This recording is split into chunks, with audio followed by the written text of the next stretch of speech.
आवाज़ विशेष कार्यक्रम में आपका स्वागत है। और विशेष में आज हम आपको उस घटना के तथ्यों से जोड़ रहे हैं जो घटना हमने हाल ही में देखी। और ये घटना है महाराष्ट्र के चंद्रपुर ज़िले के गढ़चांदुर से लगे हुए वणीखुर्द की।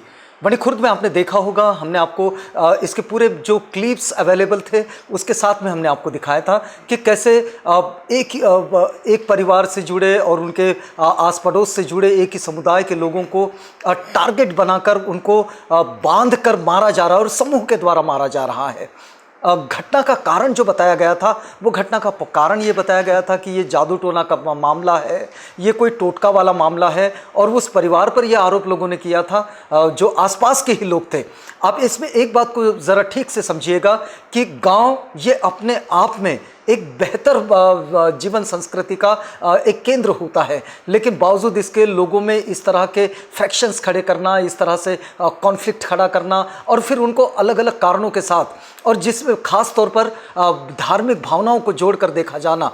हमने आपको तब भी कहा था कि हम जिस सभ्य समाज की बात करते हैं वो सभ्य समाज किस वक्त में था, किस वक्त में है या किस वक्त में होगा, लेकिन इस वक्त जो हमें दिख रहा है वो हम आप तक पहुंचाते हैं। लेकिन इस समय हमारे साथ जो है वो है ऑल इंडिया दलित अधिकार मंच जो है, महिला दलित अधिकारों पर जो काम करता है, उसके ऑल इंडिया की प्रेसिडेंट डॉक्टर विमल थोरात मैम, जो कि एक दलित महिला अधिकार की नेत्री भी है।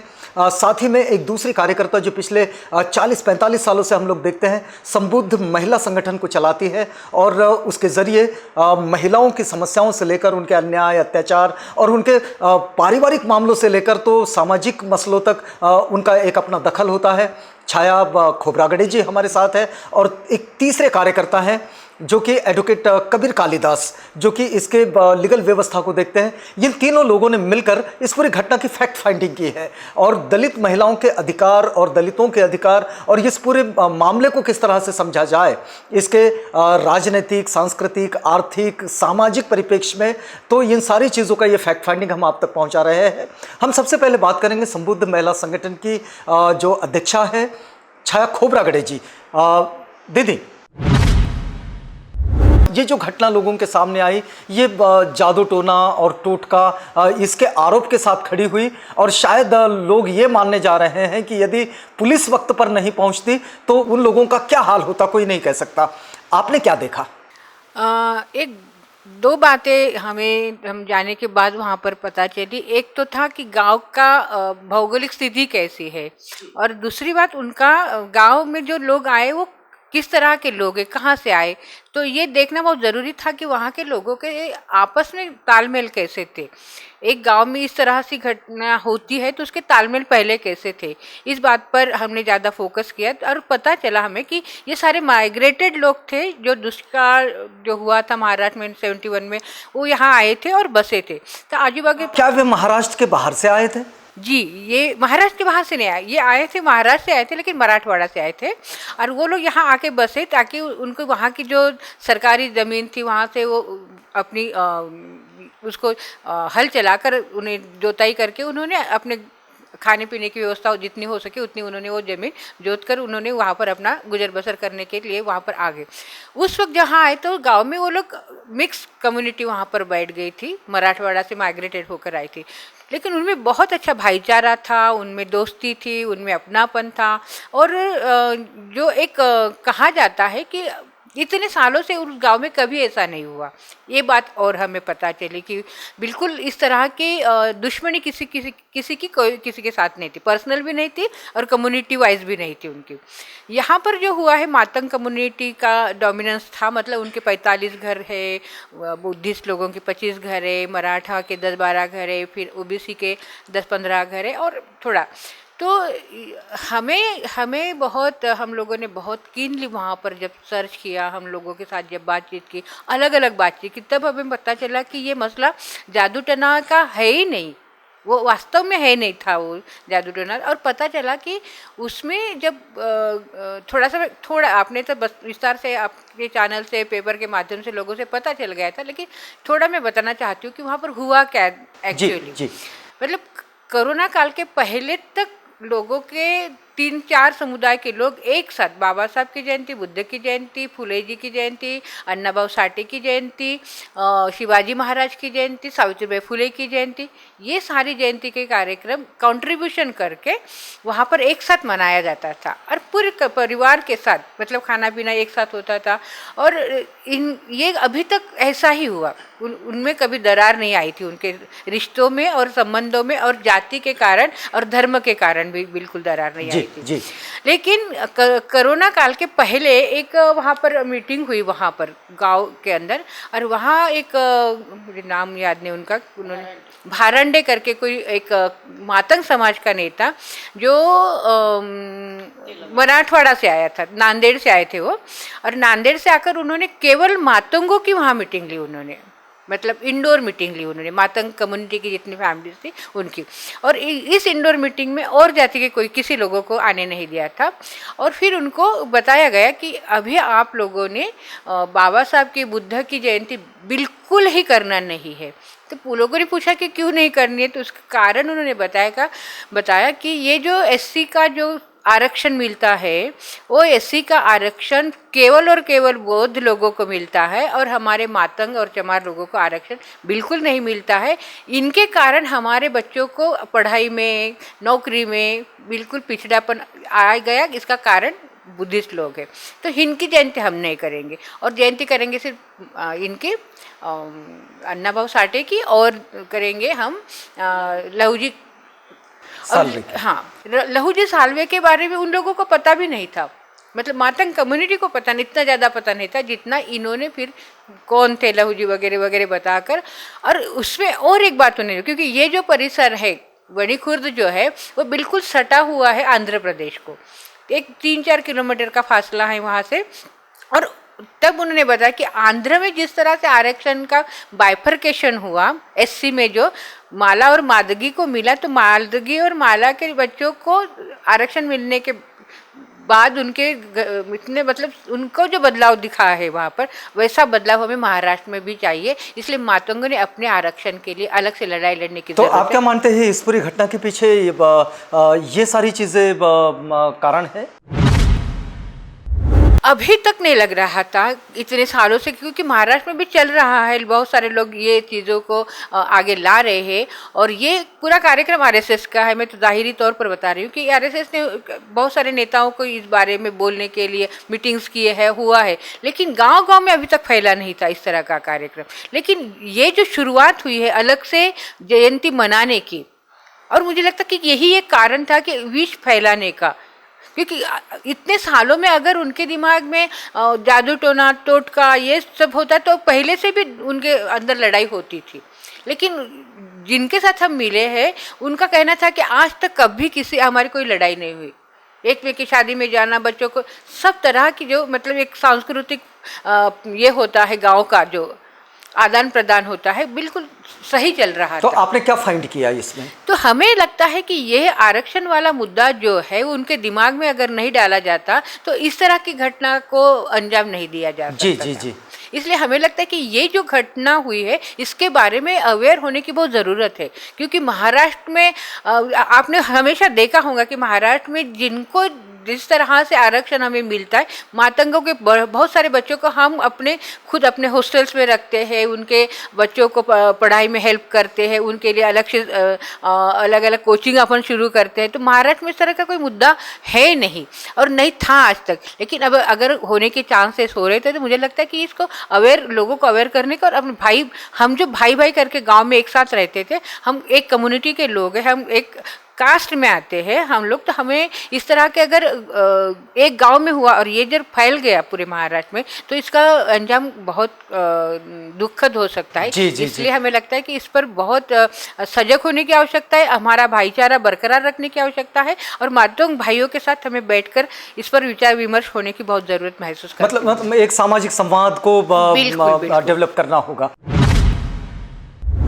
इतने बरसों से आपने काम किया है, ऑल इंडिया दलित महिला दलित अधिकार मंच जो है उसके आप प्रेसिडेंट हैं, बरसों से आप इस तरह के मुद्दों पर काम करते हैं। लेकिन आप मुझे बताइए कि इतने सालों में क्या आपने इस तरह के किसी खास वजह से इस तरह के कार्यक्रमों को, इस तरह की घटना को किसी ने अंजाम देते हुए आपने देखा है? आपका आंकलन कैसा कहता है? क्योंकि एट्रोसिटीज़ के मुद्दों पर तो आपने बहुत काम किया है, जो ग्रुप्स में महिलाओं पर अत्याचार हुए उस पर भी आपने बहुत फैक्ट फाइंडिंग की है, लेकिन ये अपनी तरह से महाराष्ट्र में हुआ एक अलग सी घटना है। ये आपने बिल्कुल सही सवाल किया है। मुझे लगता है कि महाराष्ट्र जो बाबा साहब और जो महात्मा ज्योतिबा फुले और सावित्रीबाई फुले की जन्मभूमि है, कर्मभूमि है, और यहाँ का जो सामाजिक सांस्कृतिक आंदोलन जो एक दिशा दिखाता है पूरे देश को, जहाँ समता, भाईचारा और बहनापा और न्याय की बात की जाती है, वहीं से वो सारे देश में फैलती है डॉक्टर बाबा साहेब अम्बेडकर की विचारों के द्वारा और तमाम उनके कार्यों के द्वारा। लेकिन महाराष्ट्र में ये जो घटना हुई है अभी वणी खुर्द में, जो ज्योति तालुका है चंद्रपुर का, ये वाकई चौंकाने वाला है कि आज हम 21वीं सदी में पहुंच गए हैं। लेकिन जब हम वहां पहुंचे, छाया घोबरागड़े, संजय पाटिल, मैं खुद और कबीर कालिदास, हम लोग जब वहाँ पहुँचे गांव में, तो ऐसा लगा कि ये गांव विकास से अभी बहुत दूर है। विकास, गांव के विकास की जो बात की जाती है या सरकारी जितनी भी योजनाएं हैं, मुझे लगता है उनकी पहुंच वहाँ तक नहीं हुई है। शिक्षा का अगर दर देखें तो बहुत कम है। महिलाओं की शिक्षा का दर उससे भी ज़्यादा कम है। अंधश्रद्धा का ये जो एक प्रभाव है, ये अशिक्षित होने के कारण वहाँ पर बहुत प्रखर रूप में हमें दिखाई दिया। और इस तरह की घटना जो कि बहुत इसका बुरा अंजाम हो सकता था, समय पर अगर पुलिस नहीं पहुँचती, और जिन 7 लोगों के ऊपर भानामती का एक आरोप लगाया गया कि ये लोग जादू टोना और टोने टोटके करते हैं, और केवल ये बौद्ध परिवारों पर ही ये कहर बरपा है, और करने वाले भी दलित ही है। ये एक बहुत ही चौंकाने वाली बात है कि दलितों द्वारा दलितों पर ये एक बहुत बड़ी दुर्घटना, जघन्य अपराध उन्होंने किया है। और लगभग ऐसा था कि ये दूसरी खैलांजी होने तक की नौबत आ रही थी। लेकिन समय पर पुलिस ने इन सभी 7 लोगों को, जो कामले और मुख्यतः कामले और हुके परिवार के ही लोग हैं उसमें, और 4 महिलाएं हैं, 55 साल, 60 साल, 70 साल की महिलाएं हैं, और एक युवा महिला भी है। उनके ऊपर ये आरोप लगाया गया कि आप लोगों की वजह से उनके कुटुंबों में, मतलब मातंग समाज के कुटुंबों में कुछ लोगों की मौत हो रही है। अब ये कितनी पुरानी, और ये जो व्यवस्थागत, जो वर्ण व्यवस्था और जातिगत व्यवस्था के पहले से भी उससे भी बुरी एक और जो अंधश्रद्धा का जो प्रभाव है, ये इनके ऊपर इतना बुरी तरह से हमने देखा कि उन 7 लोगों को चौराहे पर, जहाँ पर जो एक चौराहा होता है गांव का, उसमें एक चबूतरा है जिसके कई खंबे हैं, तो एक खंबे पर एक व्यक्ति को रस्सियों से बांध दिया गया और इतना पीटा गया कि देखकर हम भी दहल गए। 2 लोगों को तो हमने नहीं देखा जो हॉस्पिटल में अभी भी चंद्रपुर के हॉस्पिटल में है। एक व्यक्ति जो एकनाथ कामले हैं, उनका एक हाथ टूटा हुआ है, प्लास्टर में बंधा हुआ है। एक दूसरे उनके बेटे हैं, उनका भी हाथ प्लास्टर में लगा हुआ है, मतलब इसमें डाला हुआ है। और महिलाओं के शरीर पर जो ज़ख्म देखे, वो उस दर्दनाक घटना की कहानी हमें बयान करती है। तो हमें लगता है हमारा जो इस पूरी घटना को स्वयं देखने से और वहाँ के जितने पीड़ित व्यक्ति हैं उनसे बात करने से हमें एक दूसरी तस्वीर हमारे सामने आती है। वो है वहाँ के सामाजिक, सांस्कृतिक और राजनीतिक परिप्रेक्ष्य को हमारे सामने रखती है। वो ऐसे कि जहाँ एक समय बहुत भाईचारा था, डॉक्टर बाबा साहेब अम्बेडकर की बुद्ध जयंती और बुद्ध जयंती और तमाम हमारे जितने आइकन्स हैं उनकी जयंती साथ में मनाने वाले, एक साथ रहने वाले लोग, 35 साल से 40 साल से एक साथ रहने वाले लोग, आपस में इतना भाईचारा बहनापा था, एक दूसरे के सुख दुख में के भागीदार रहे, अचानक ये हुआ कैसे? तो उसके पीछे एक खास कुछ लोगों की एक खास सोच लेकर वहाँ पर इनके बीच में दरार डाली गई। और ये हम कह सकते हैं और स्पष्ट रूप से कह सकते हैं कि ये जो है उनके बीच में एक को हिंदू और एक को बौद्ध, मतलब दलितों के बीच में ये दरार डाली गई कि एक बौद्ध परिवार, बौद्ध लोग हैं और आप जो है वो मातंग समुदाय जो है वो हिंदू है। तो हिंदुत्वकरण का ये जो एक प्रभाव सारे देश में चल रहा है इस समय जी, मैं उसकी तरफ ही जा रही हूँ कि जो एक हिंदुत्वकरण की जो बात हो रही है और उसका फैलाव जो सारे देश में हो चुका है, और उससे जो दलित, आदिवासी और जो घुमंतु लोग हैं और मुस्लिम समुदाय पर जो बार बार उनके ऊपर जो हमले हो रहे हैं, लिंचिंग हो रही है, खान पान को लेकर उनके ऊपर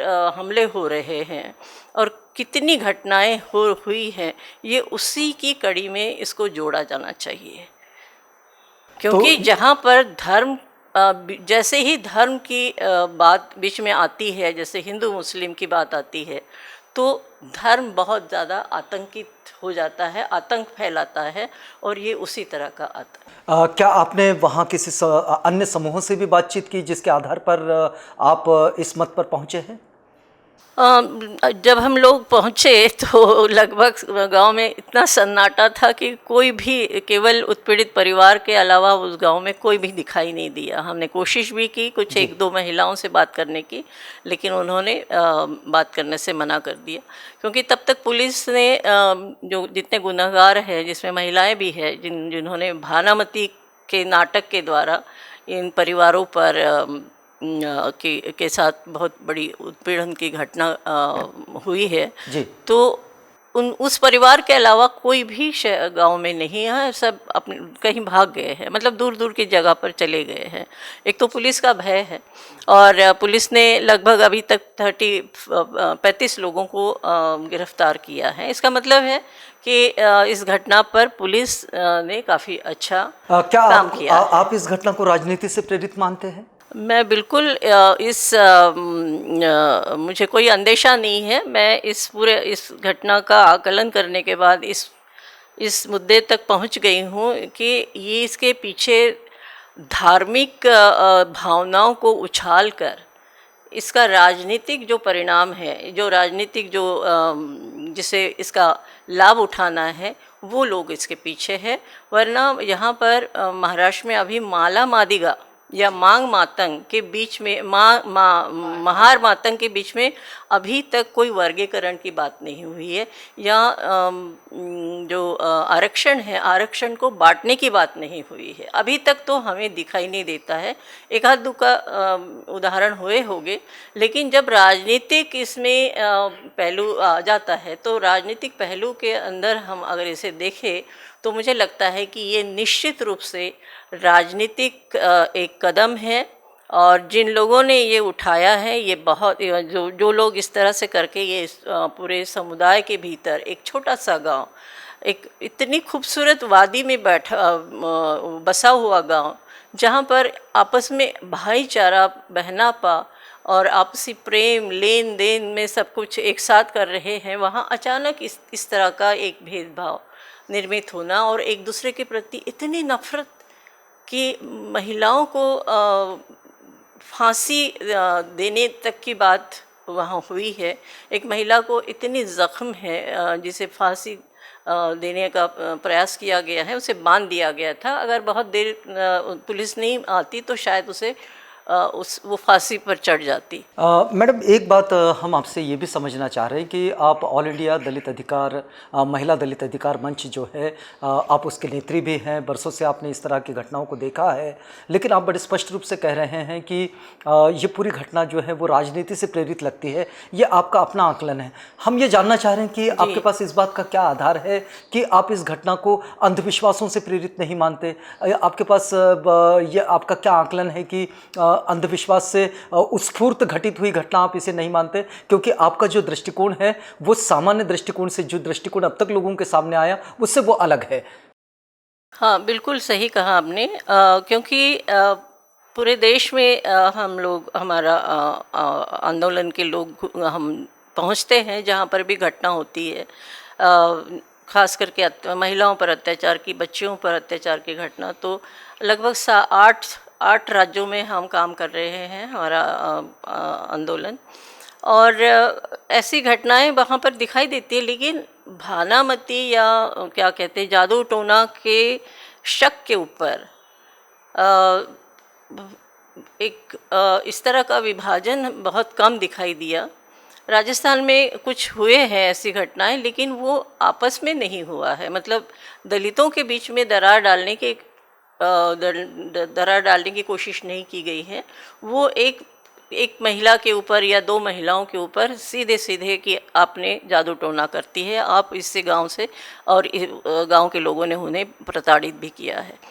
लेकिन मुझे लगता है कि यहाँ पर जिस तरह की एक सामाजिक और सांस्कृतिक एक रवायत चलती आ रही है, उसमें ये घटना हमें बहुत विचलित कर गई। विचलित इसलिए कर गई कि इसमें सीधे सीधे बाहर से कोई व्यक्ति आकर कुछ लोगों को ये निश्चित तौर पर ये बता रहा है कि आप हिंदू हैं, आप बाबा साहब और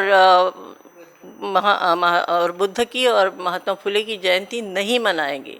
यहाँ से अगर इस कड़ी को आप पकड़े, इस तार को अगर आप पकड़े, तो आप वहाँ तक पहुँच जाते हैं कि बाबा साहब की विचारधारा या बुद्ध की विचारधारा ये समता, न्याय और भाईचारे की बात करता है, करुणा की बात होती है। और ये जो वैचारिक, ये जो उसका एक आत्मसातीकरण जो किया है लोगों ने, जो जिसमें बौद्ध भी है, मातंग भी है और अन्य भी है, अन्य मतलब जो पिछड़े हुए हैं उन्होंने भी। लेकिन यहाँ अचानक ये जो है, ये विचार अलग करके हिंदुत्व के प्रभाव में आना और अपने आप को हिंदू मानकर बौद्धों के प्रति इतना तिरस्कार और इतनी उनके प्रति नफरत अचानक नहीं पैदा होती है। इसके पीछे निश्चित रूप से मैं कह सकती हूँ कि एक राजनीतिक तौर पर उठाया गया ये कदम है, और जिसमें हिंदूकरण की एक बहुत बड़ी चाल यहाँ पर, ये साजिश यहाँ पर चल रही है। और केवल वणी खुर्द में ही ये घटना नहीं हुई है, चंद्रपुर के और 2 गांवों में लगभग ऐसी ही घटना हुई है, लेकिन उसमें एक ही कुटुंब पर या आपस में ही जो रिश्तेदार हैं उनके बीच में ये घटना हुई है। लेकिन वणी खुर्द की जो घटना है, ये वाकई हमें सोचने पर मजबूर करती है कि वहाँ के जो सामाजिक और सांस्कृतिक जो एक और राजनीतिक जो एक माहौल है, उस माहौल को एक दूसरी दिशा की तरफ मोड़ने की कोशिश हो रही है, और उसमें वो सफल हो गए हैं। तो मुझे लगता है कि इसे बहुत गंभीरता से देखना चाहिए, और सरकार की तरफ से और जो भी सामाजिक जितनी भी संस्थाएं इस तरफ काम कर रही है, इन मुद्दों पर काम कर रही है, उन्हें लोगों तक पहुंचकर, वहाँ के आसपास के जो जितने भी गांव है वहाँ तक पहुंचकर उनके भीतर जो पनप रहा, जो एक हिंदुत्वकरण की जो भावना है, जो उछाल रही है, उन पर ज़बरदस्ती थोपी जा रही है, उसे रोकने की कोशिश बहुत ज़रूरी है। वरना गांव में फिर वही दूसरी घटना भी घट सकती है। और पुलिस अगर समय पर एक्शन लेती है तभी कुछ बचाव हो सकता है जी। वरना लोग इसी तरह से आपस में लड़ते मरते रहेंगे, और इसका जो है, जिसका लाभ जो है वो कुछ राजनीतिक पार्टियां उठाएगी, ये मुझे लगता है। एडवोकेट साहब, आप भी इस फैक्ट फाइंडिंग्स में रहे हैं। दूसरी बात, एट्रोसिटीज़ के मुद्दों पर भी आप बहुत काम करते रहे हैं। इस समय में आपके सामने बड़ा चैलेंज रहा होगा कि यहाँ तो एक ही समुदाय के लोग हैं और दोनों के दोनों ये अनुसूचित जाति के समूह से आते हैं, और इसको एट्रोसिटीज़ एक्ट में कहीं आप ले जा नहीं सकते। लेकिन घटना तो घटित हुई है। आपने इस घटना का पूरा आंकलन अगर कानून की दृष्टि से देखा जाए, कानूनी पहलू से देखा जाए, तो आपने कैसा किया? ये इस समय जो हम बात कर रहे हैं एडवोकेट कबीर कालिदास जी से। मैं इस घटना के बारे में बताना चाहूँगा कि इस घटना में जो हुआ है ये अतिशय निंदनीय है, क्योंकि यहाँ दो दलित समाज यानी महार मातंग कम्युनिटी के बीच में जो चल रहा था जिस वाद में जो गैर दलित लोग हैं उन लोगों ने इंस्टिगेट करके उन लोगों को चढ़ाया और फिर ये दुर्घटना करने के लिए उन्होंने ये सारा प्रोग्राम तय किया और उस हिसाब से ये जो दुर्घटना घटी है इन लोगों गैर दलित लोगों ने इन्वेस्टिगेट करने की वजह से ही दलित लोगों के बीच में जैसे महार मातंग कम्युनिटी है उनमें दरार पैदा की और ये घटना बनाने के लिए पूरा प्रयास किया। कायदे से अगर देखा जाए तो ये एट्रोसिटी इसलिए हो सकती है या है कि जिन लोगों ने जब ये घटना घटी तो हुके और कामड़े फैमिली हैं दोनों फैमिली के 7 लोगों को ऐसे लटका के बांधा था और मार रहे थे। उसमें सिर्फ मातंग समाज के लोग नहीं थे, तो उसमें गैर दलित लोग भी थे जिसमें से मराठा और ओबीसी लोग भी थे, जिनमें से कुछ महिला और पुरुष लोग उन लोगों को मार रहे थे और वो बोल रहे थे कि इन लोगों को जलाओ। इस तरह की कोई बातें आपके पास रिकॉर्ड है? हाँ सर जी। अच्छा, उनकी ओरल स्टेटमेंट है जिन लोगों के जो पीड़ित लोग जो हैं हुके फैमिली और कामड़े फैमिली, इन दोनों लोगों के फैमिली ने स्टेटमेंट दिया है कि हम जब वहाँ हमको लटका के रखे थे तब गैर दलित लोग ओबीसी और मराठा लोग के वहाँ आके पीछे से उन लोगों को इंस्टिगेट कर रहे थे कि इनको कैसे मारना है। ये जो सारी चीज़ें आपने देखी इसको कानूनी दृष्टि से आप कैसे देखते हैं? इसमें अगर देखा जाए तो जो भी अन्याय अत्याचार होता है एट्रोसिटी एक्ट के तहत अगर देखा जाए, जो गैर दलित हैं जो दलितों पर अत्याचार करते जो जाति के आधार पर होता है, स्पेशली जाति के आधार पर होता है, उसे हम एट्रोसिटी के गुने मानते हैं। जैसे कि गैर दलित जैसे जो वाद था मातंग और महार में था, लेकिन जो इंस्टिगेट करने वाले जो लोग थे वो गैर दलित थे, ओबीसी और मराठा थे। जो लोग जानबूझकर ये एक्टिविटीज़ करना चाहते थे कि इस गांव में जो वनी खुर्द गांव में है, जो बाबा साहब की जो भी विचार जो वो लोग अपने आत्मसात कर रहे थे वो नहीं होना चाहिए। गांव में जो वंदना हो रही थी वो नहीं होनी चाहिए, क्योंकि उनको इससे भी प्रॉब्लम था कि गांव में वंदना भी होती है तो उनको प्रॉब्लम हो जाता था। इवन किसी प्रोग्राम में बाबा साहब की फ़ोटो भी लगाई जाती है तो 1-2 बार ऐसा भी हुआ है कि उन लोगों ने बाबा साहब की फ़ोटो तक फेंक दी थी। मतलब इतना उनके मन में घृणा बाबा साहब के प्रति है। तो ये लोग जो वंदना और बुद्ध वंदना है जो बाबा साहब की जो गाने वगैरह लगाते हैं, ये लोगों को बिल्कुल पसंद नहीं थे और इनके कारण ही ये कुछ इंसिडेंट जो शुरुआत हुई थी लोगों में जो क्या बोलते मन में जो घृणा जो निर्माण हुई थी वहाँ से शुरू होती है। तो जो गैर दलित लोग हैं वो दलित लोगों के थ्रू गांव में कैसे दो समाजों में के प्रति दरार पैदा करे, जिनके कारण वो तो अलग रह जाए लेकिन ये अलग जो दलित समाज हैं जैसे मातंग और महार है वो अलग हो जाए और ये एक दूसरे में लड़े और उसका फ़ायदा राजनीतिक हो या सामाजिक हो, वो गैर दलित लोग हो उनको हो जाए। आप एक कानूनी कार्यकर्ता ही नहीं है, आप एक सामाजिक कार्यकर्ता भी है। बरसों से हम आपको देखते हैं कि आप इस तरह के फैक्ट फाइंडिंग्स के साथ घटनाओं को देखते हैं। आप कैसा सोचते हैं कि इन सारी घटनाओं का उपचार क्या हो सकता है? इनमें सर सबसे बड़ी बात है पुलिस इन्वेस्टिगेशन। लोग तो एट्रोसिटी की कंप्लेंट्स रजिस्टर होती है, एफआईआर होती है, लेकिन इन्वेस्टिगेशन प्रॉपर नहीं होने के कारण क्या होता है कि आरोपी जो गुनहगार होते हैं वो छूट जाते हैं, क्योंकि बीच में बहुत सारे ऐसे एट्रोसिटीज़ जो गुने होते हैं या क्रिमिनल ऑफेंसेस रजिस्टर होते हैं, उसमें क्या होता है बहुत बार यहाँ देखा जाता है कि जो पीड़ित लोग हैं वही अपनी स्टेटमेंट वापस ले लेते हैं। तो उससे क्या हो जाता है कि गुना जो इंसिडेंट है पूरा टर्न आउट हो जाता है। लेकिन इस गांव के लोगों का ऐसा नहीं। इन गांव के लोगों ने ओरल स्टेटमेंट दिया है। उन्होंने बोला है कि हमको इस घटना में हमको न्याय चाहिए, क्योंकि हमारे ऊपर जो अत्याचार हुआ है हम सहन नहीं कर सकते। हम गांव छोड़ देंगे लेकिन हमको न्याय चाहिए। तो इस घटना को अगर न्याय की बाजू से अगर देखा जाए, अगर वो लोग अपने स्टेटमेंट पे अगर ठाम रहते हैं तो इस जो इंसिडेंट को हम एट्रोसिटी के तहत इन आरोपियों को शिक्षा देने में जरूर सफल क्या आपने आपके ऑर्गेनाइजेशन की ओर से इस तरह का कोई लीगल इनिशिएटिव लिया है? अभी तो हम शुरू कर दिए कि उनको प्रोटेक्शन के लिए हम आईजी साहब के पास भी गए थे और आईजी साहब से उनके प्रोटेक्शन के लिए जो पुलिस फोर्स मंगवाए हैं। तो इस हिसाब से हम आईजी साहब के साथ जाके उनके साथ बैठे और उनके साथ बातचीत की। इनके प्रोटेक्शन के लिए हमको पुलिस फोर्स चाहिए, कम से कम उनके 2-4 घर हैं या 10-15 घर हैं, उनके घर के लिए पुलिस प्रोटेक्शन दीजिए। तो उन्होंने इस बात के लिए हाँ कह दिया और उन्होंने प्रोटेक्शन के लिए भी वहाँ पुलिस भेज दी। मैडम, इस पूरी बातचीत को हम यहाँ रोकना भी चाहेंगे। हम आपसे एक अंतिम कमेंट चाहते हैं कि आपको क्या लगता है कि इन सारी घटनाओं से उभरने के लिए हमारे समाज को किन चीज़ों की ज़रूरत है? एक दुखद घटना के रूप में हमारे सामने है, तो मुझे लगता है कि एक तो सामाजिक सामंजस्य और सांस्कृतिक सामंजस्य पैदा करने के लिए उनके बीच में सरकार की तरफ से भी कोशिश होनी चाहिए।